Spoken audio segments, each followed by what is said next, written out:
Hello, this is Candace, and of course, again, my friend Jenny is not here for this video.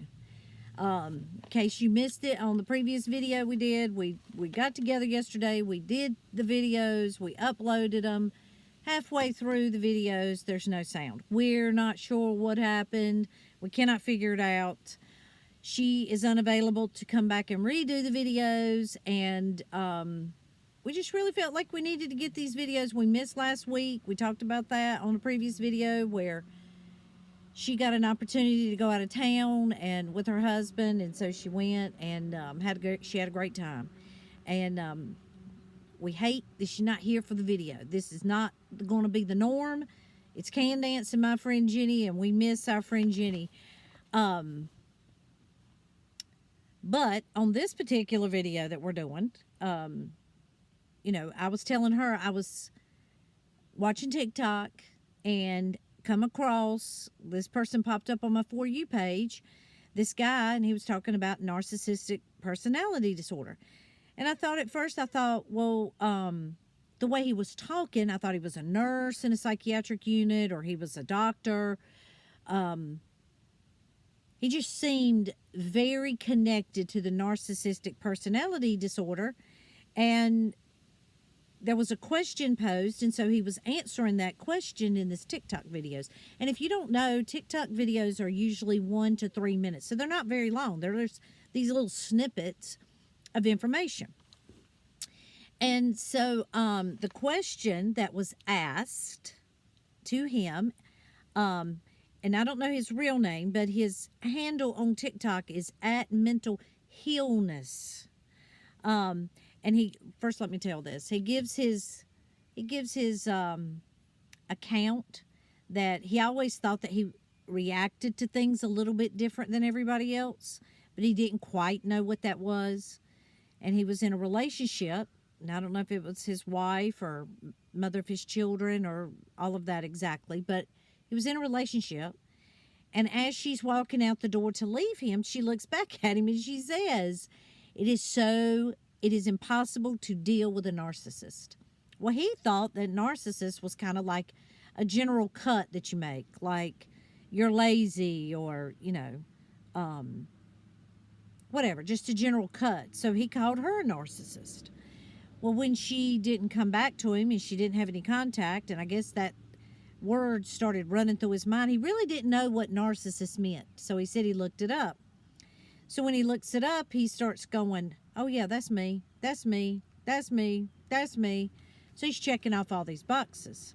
So he's went into treatment, he gets therapy, and now he's on TikTok because he wants to help raise awareness to people of how narcissists think and react, how to recognize if you're with a narcissist, how to help people with narcissism, personality disorder, get help. So, you know, I was intrigued. Because there was a little question at the top of the box. And I mean, I wrote down as many of these things as I could write down, but when he's telling these things, video after video after video, I mean, I can just think of countless times and countless ways that I know Lori Daybell, and more than likely probably Chad Daybell, have interacted with people in their life, especially their children and their spouses, that they probably have this, for sure. So the question number 1 was, will a narcissist abandon their kids when they can't control you with them? And he goes, yes, absolutely, they will discard the kids. He says, if they cannot control you with the kids, they will just leave the kids usually, discard the kids, because they don't really care for the kids like a normal parent does. He says a question that he likes to ask people if they're talking to him about this is, do narcissists love and care about their kids? And he says, I always ask one question: how are they treating the kids? Because love is an action. So however they're treating the kids tells you whether they love their kids. He says that narcissists look at their kids as a reflection of themselves, and that they like to control everything around them, including their kids. And, you know, I just think of me and Jenny last night when we were making the video. We were talking about the ways that, you know, Tylee's 1 year old and her hair is not the color that her mother would like her hair to be. So what does her mother do? Her mother starts to dye her hair. I have never heard of a mother dyeing their child's hair at 1 year old. I have never heard of that. I have heard of people in other cultures shaving their child's head in order for the hair to grow back evenly and thicker and things like that. But I have never heard of a mother dyeing their daughter's hair. She also, like, didn't give JJ his medicine, takes away his service dog, moves them constantly, you know, is not really too concerned about how they go to school, if they go to school. You know, probably if I had to imagine, Charles was the one that was really making sure JJ was enrolled in the schools, vetted the schools, made sure he got the service dog. Lori probably did not want him to have a service dog. You know, I asked Jenny the other day, and, you know, maybe some of y'all know, you could put it in the comments. Why do you think Lori returned the dog instead of just killing the dog if she was going to kill her children? And I believe when she left Arizona, she knew she was going to kill the children. So I don't know. You know, I guess I think, like, maybe she wanted JJ to act up more. Maybe the dog had a tracker in it and a tracer, you know, a little chip in it, and they would be able to locate her or the dog, and she'd have to answer questions about that. I don't know. I don't know that. But he talked about this guy with a narcissistic personality disorder. He says that, you know, they may leave their own kids and go on to play stepmom and stepdad to a whole different family, and then they'll be on there blaming you that they don't get to see their kids, even though they are the ones that left their kids. I mean, I've seen this. I've seen this. I've seen that people do things, make decisions, whatever, leave their kids, have no contact with their kids, and then they turn around and who they're blaming is the other parent who's the one actually doing all the work, taking care of their kids. He said that they will go so far as to pretend online that they are excellent parents, and that they will steal your photos off of social media to make it seem like it's their photo of their kids. And I mean, you know, Lori did. She pretended to be a great parent. She pretended it in Mrs. Texas. She pretended it on Wheel of Fortune. She pretended these things. She pretended to be a great wife, great mother, and we know that she wasn't. Matter of fact, when she did not win Mrs. Texas, I mean, I think she filed for divorce the next day, the very next day. I mean, that's insane. So here's another key thing he says, which this applies to us. This applies to us. When he was saying this, I was thinking about myself. I was thinking about the people who follow this case, who make videos about this case. If I can trigger you, I can control you. And, you know, I think about Charles Vallow. I think about Joseph Ryan. I think about, you know, even us, when we see her look, her makeup, her glasses, the way she looks at the camera, the way she smirks and smiles. And that's only going to get worse as we get more and more opportunities to see her. And when she is in the court, it is going to be full on Lori display. And it triggers us. It triggers something in us that how can she sit there and look so smug and like the cat who ate the canary and like she's going to get away with it. But that's how she looks. That's how she looks. He said that narcissists learn what make you happy, what makes you sad, and they learn what confuses you. And they use all of this to their advantage. And whether it's by, not answering your text or blowing your phone up or not letting you see the kids. And that's what she did.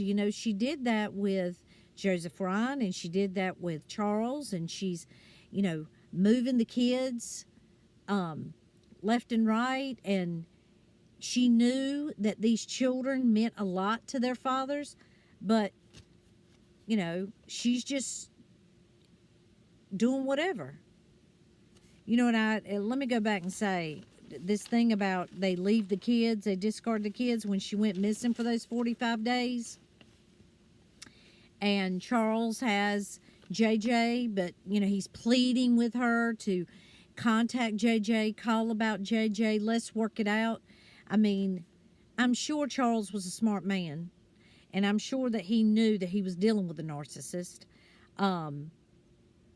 I just think that when your children are involved, it becomes very difficult. You're trying to do the right thing.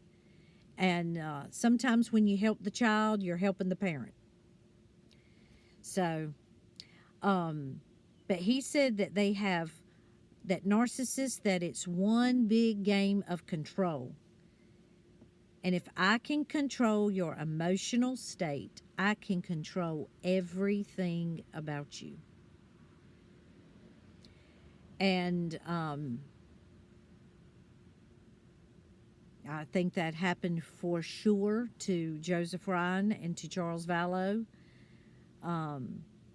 She controlled their emotional state, therefore she controlled their money, she controlled their job, she controlled their relationship with their children, she controlled their reputations. Ultimately, she controlled their life. He says if you're dealing with a narcissistic personality person, you have to take your power back, which is probably very hard when you share children. It's probably a little bit easier if you're a single person. He says that they say this, that they hide the truth from you because they're trying to protect you. I didn't think your mental health could take it. Their bad deeds and lying is meant to protect you. It makes them seem as though they are good.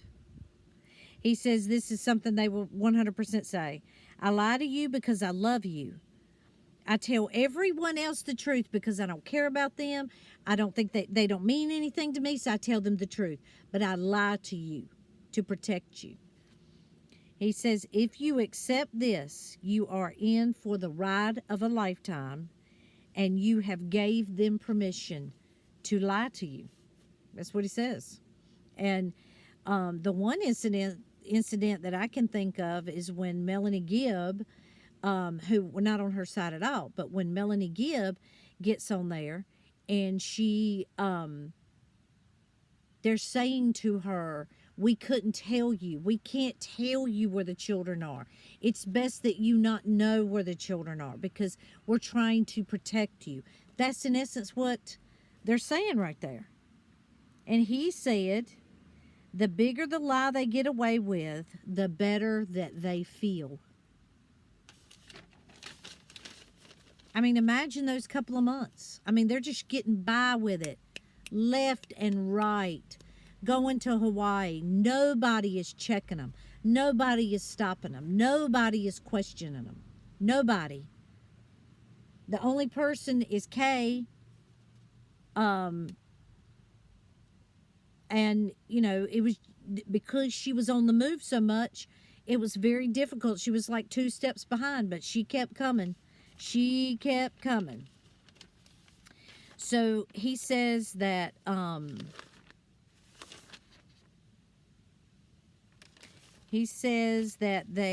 when you're born to a narcissist, here's what he says.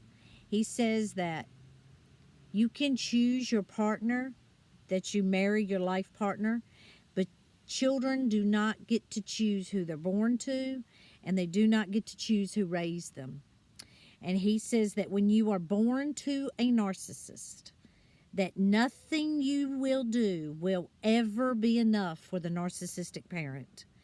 And you are indebted to them forever. That's their thought process. And they let you know it. He said you are an underachiever to them, and you will never get their approval, even if you make them look good. He says that this is sad. This is sad right here. He said narcissistic parents inflict trauma from day one. He said they say things like, you should be thankful that you were born to this family. You owe me your life. He said that they are jealous of their own kids. They see their children as a reflection of themselves. And I was watching one of his TikToks yesterday, and he said that when they look at their children, if they see something about themselves that they like in their children, that, they'll be nice to them about that part. But if they look at their children and they see a reflection of themselves, of something that they don't like about themselves, they will be very difficult on that child. And, yesterday me and Jenny were talking, and I said, she was on Tylee about her physical health, of course, dyeing her hair. She, just, you could tell she did not really love Tylee. I mean, of course, the ultimate act, but she wasn't there to try to raise her to be a well-educated, well-rounded person. And it says that they try to hold their kids back from being able to be more successful in life than they are. He said these are things that they say. You don't need to go to college. You're too smart for college. Just get a job. They don't want you to be successful. They don't want you to be smarter than they are. They don't want people to think that they are a better person than their parent is. When most parents want their children to be better people than they are, to have more opportunities than they do, to be smarter, have more education, to live a happier life. That's what most people want. I mean, she kept her children from their fathers. She moved them constantly. They had no foundation in life, no grounding in life. And he says that they hold them back so they can say to them, you are no better than me. You're not better than me. And you can just hear, and I'm sure that we're going to hear more of it as the trial comes out, and text messages and videos, and maybe reports from, Tylee and JJ's teachers and doctors, pediatricians, these things. I mean, this man was just hitting it nail after nail after nail. I was just like, because I think in my own mind, I want to, when these things are happening that you're hearing about, that Lori and Chad have done to their spouses and to their children, I'm sitting here and I'm thinking to myself, I'm like, well, how could a mother feel that way? How could a mother do these things? How could a mother, there's that one time that Annie Cushing tells that story that she's standing there and that Lori is going on and on, almost in a excited or I don't know, animated, maybe that's a better word, animated way of telling things that Lori had accused Joe Ryan of doing to Tylee at a young age, when Tylee maybe would not have remembered, may didn't happen, um, but she's telling these horrific things and telling Tylee that Joe Ryan, that his mom had spilled boiling water down his back, which is, Annie Cushing said his back had no scars on it. She did not know of any story like this, and that Joe Ryan wanted to inflict this same pain onto Tylee. I mean, you can tell the woman is sick when you hear all of these stories, right? But you're thinking, who does this? I mean, most mothers, you want to protect your children and protect their psyche and hope that they, if something traumatic has happened to them, that they don't remember it, or that you minimize it, or you try to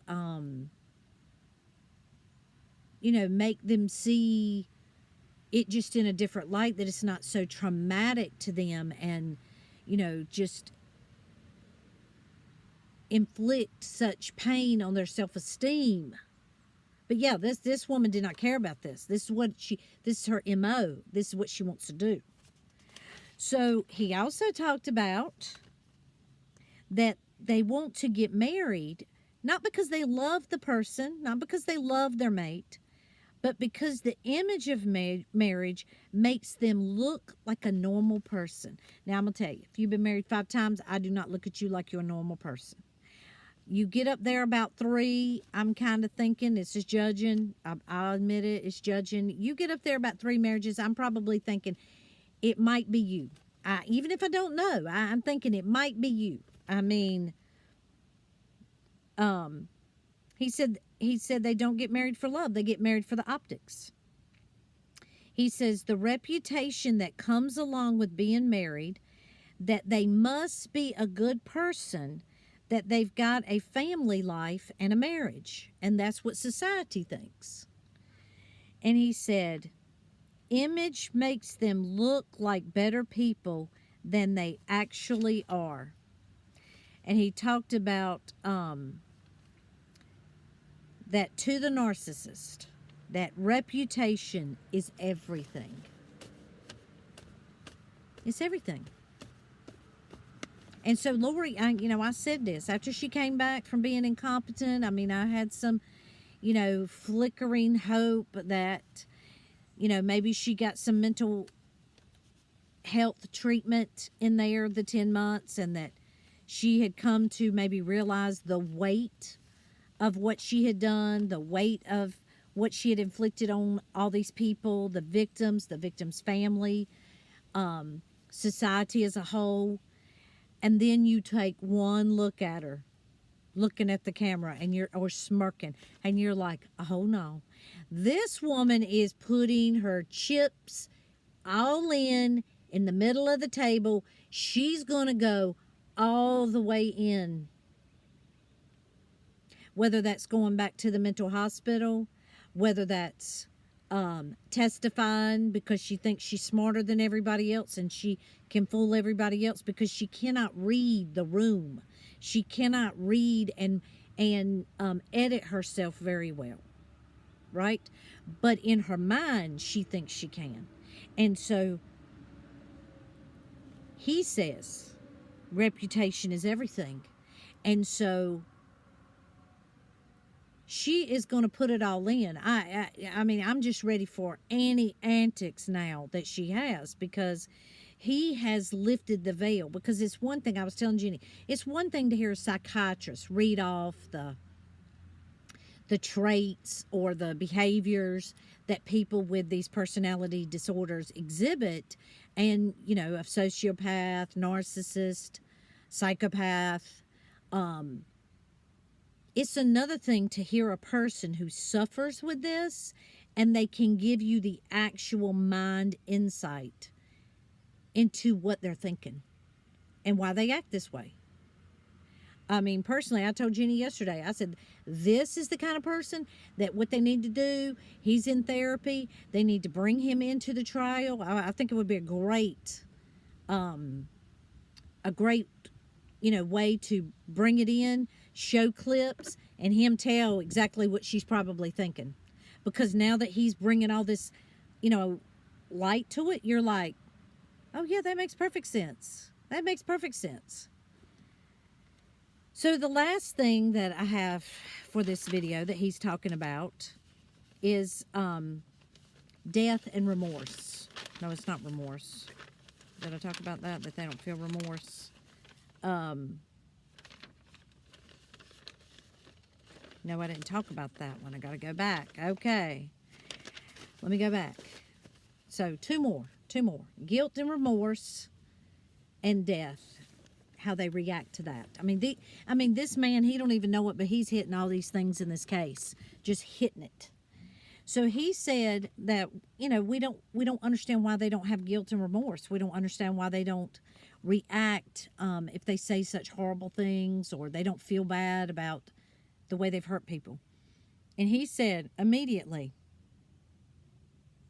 when somebody starts calling them out, in my mind, I start blaming other people. I start thinking, yeah, that's their fault. That's what they did. I did what I did because they did what they did. They take no ownership of anything. He said that they move super fast through relationships. They cram a lot of relationship in a small window of time.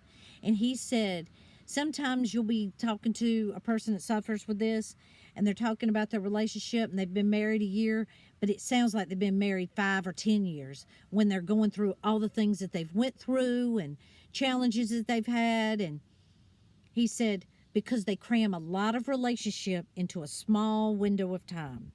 He said, speed is the weapon of the narcissist. He said, the faster they can move through relationship levels, the more that you are going to miss their red flags. I mean, Lori wasn't but 47 years old, and she's been married 46 years old. She's been married 5 times. I mean, I would consider that moving fast through some relationships. I mean, moving fast. And, I guess that these people, I'm sure that there are red flags. I mean, we can, hindsight's 2020. We have a video named that, hindsight's 2020, because, now that we can look back, we can point out all these things. And I'm sure in the moment you're like, you're trying to have a normal relationship with a person who is not normal. That's the problem here. And he says that if we move slow through relationships, that you just might see us for who we really are. And see, here's what's happening with this trial. In a way, the time has stopped for Lori and Chad, right? And all of this gets to catch up. And now the prosecutors get to lay it out slowly. That's going to tell us.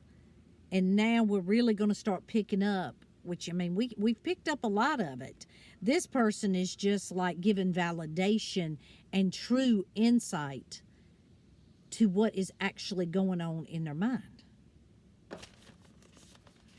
I mean, it was just, I just, when I was getting all this information, and Jenny's working, I'm like, I cannot wait for us to do a video because I cannot wait for you to hear this. I was telling yesterday on the video that, my mouth was kind of watering, wanting to get all of this information out. Because I could not believe that he is just giving it. So the last thing on this particular video that he talks about is grief and death. And he says that if you're in a relationship with a narcissistic person and their family member, the other person's family member dies, that they just disconnect completely from you. And he says They're not a shoulder for you to cry on. He says they lack empathy, and that in these situations, their lack of empathy truly bleeds through. This might be, where you're really starting to see. I mean, and, I told Jenny yesterday, where we're really going to see this is Lori, Chad disconnected from Tammy in order to do what he did to her. Alex disconnected from the kids. Lori disconnected from the kids and Charles and Joseph Ryan, and that's how she was able to do the things that she did. When they're outside after they kill Charles and they go to drop JJ off at school and they run around looking for flip-flops and they go to Burger King or whatever, all the stops that they do, and she's over there laughing and, sorry neighbors. Her lack of empathy bleeds through. These are his words. She has no empathy, first of all, that a human being was killed. Second of all, that her brother is claiming that he had to do self-defense. I mean, even in that situation, if it were real, you would have some sort of emotional grief that your brother had to kill somebody, that it got to that level, that he felt threatened to that level. There is none of this which should clue police officers in some ain't right here. He says if it is their own family member, they might grieve a little bit, depending on how close they are. But they can disconnect easy, act like nothing happened. He can say things like, they were old, they were sick. What do you expect? Old people die. What do you expect? They were inhabited by a zombie. They had to die. I mean, I was just sitting there when he's saying this, and I'm going, I mean, that's what it has to be. And where we're really going to see this disconnect from them. And so when we get to the trial, hopefully January 2023, is when they're doing autopsy reports and autopsy photos. And there's video of their children playing on the screen. Or Tammy on the screen. Or Charles pops up where he's begging for the police to help him. And don't expect no emotion from these people because they're disconnected. They're disconnected from these people. And they have a lack of empathy. They cannot give the emotional response that we expect them to have. And it's just sad. It's upsetting. I told Jenny, I said the thing that, I really hope is with us covering different aspects of this case, all the people who cover it, different people get involved in different aspects of it. Of course, the victims' family members, they've really had encounters with all of these people. They're the ones that, we really can gain the most insight from. But having someone that actually suffers with narcissistic personality disorder that can give us a true in-the-moment picture of what this person is actually, what's making them tick. Not a doctor and how they can diagnose it and treat it. How the person actually thinks and ticks. Because feelings, I just don't think feelings are involved. Other than the feeling of elation that maybe I'm getting something over on somebody. And so, I'm sure that at Mental Illness, he says that he wants to help people recognize narcissistic personality disorder in themselves, in their partners. And that's where, the people who were around Chad and Lori, especially like their immediate family members, their parents, their siblings, the people who really know you, right? The people who really know you, right? And the cult members, and, of course, they probably have some sort of personality disorder themselves that they can get sucked up into this. But that, nobody calls them out. Nobody helps them get treatment. Nobody tells them enough is enough. Nobody took their power back from them. Every time they got away with something, it just gave them more and more fuel to continue on this path. And, I said, Chad didn't care about helping people. They don't care about the people that need to come and know the Lord. They don't know anything about that. What they cared about was themselves, their reputation, their fame, how people viewed them in an uplifted kind of way. Narcissistic. So anyway, hopefully next week we're going to be back with my friend Jenny. I hate that the videos didn't work out. We couldn't leave them up with half the videos with the sound off. So until next time. And I'm going to say her part. Bye.